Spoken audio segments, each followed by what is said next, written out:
এই সদস্য হওয়ার শর্ত আছে যারা সমাজ বিরোধী, যারা নানা ধরনের অপকর্মে যুক্ত,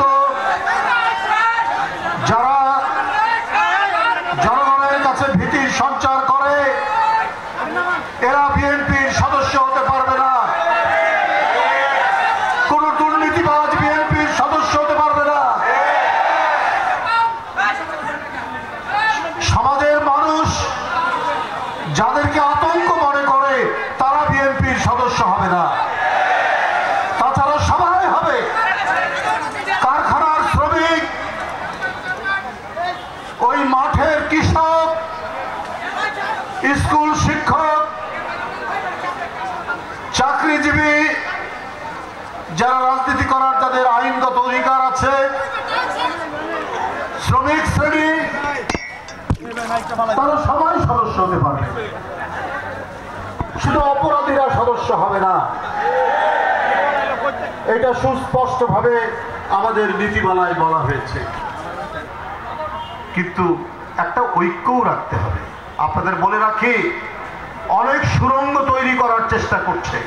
মাটি কেটে যেমন সুড়ঙ্গ তৈরি হয়, সেই সুড়ঙ্গ তৈরি করার চেষ্টা করছে যে চট করে যিনি পালিয়ে গেছেন পার্শ্ববর্তী দেশে তাকে যাতে ফিরিয়ে নিয়ে আসা হয়। এবং রাষ্ট্রের অভ্যন্তরে গভীর চক্রান্ত চলছে, গভীর ষড়যন্ত্র চলছে।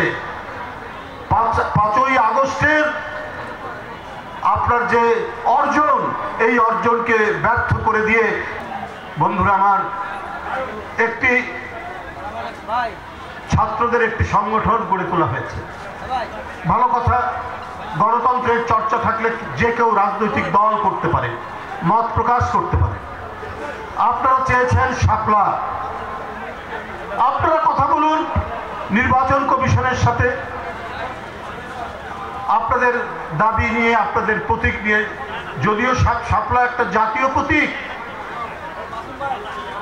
জাতীয় ফুল, এবং এই জাতীয় ফুলটি একটা জাতীয় প্রতীকে পরিণত হয়েছে।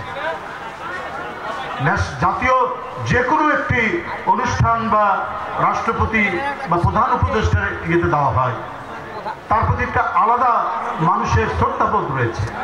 সেইটা আপনারা চান। যাই হোক, আপনাদের দলীয় বক্তব্য আপনারা বলতে পারেন, কিন্তু তার সাথে ধানের শীষ কেন নিয়ে আসছেন? ধানের শীষ আজ 47 বছর বিএনপির নির্বাচনী প্রতীক। তার আগে ছিল মৌলানা মজলুম জননেতা মৌলানা আব্দুল হামিদ খান ভাসানীর, তার যে রাজনৈতিক দল ন্যাপ, তার প্রতীক ছিল। ন্যাপ সহ বিভিন্ন সংগঠন একত্রিত হয়ে যখন বিএনপি গঠিত হলো, তখন এই প্রতীকটি বিএনপির নির্বাচনী বিভিন্ন প্রতীক হিসাবে তখন থেকেই চলে আসছে।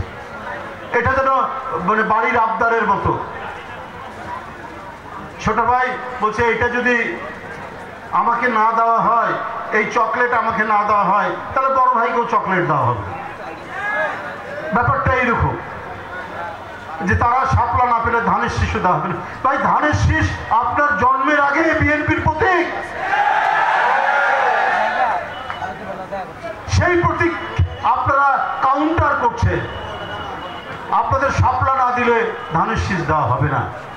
এই ধরনের একটা অযাচিত বিতর্ক তৈরি করে কেন আপনারা একদিকে সময় নষ্ট, আরেকদিকে আমাদের প্রত্যেকেরই যে একটা ঐক্যবদ্ধ স্পিরিট গণতন্ত্রের, সেই স্পিরিটকে কেন আপনারা নষ্ট করছেন?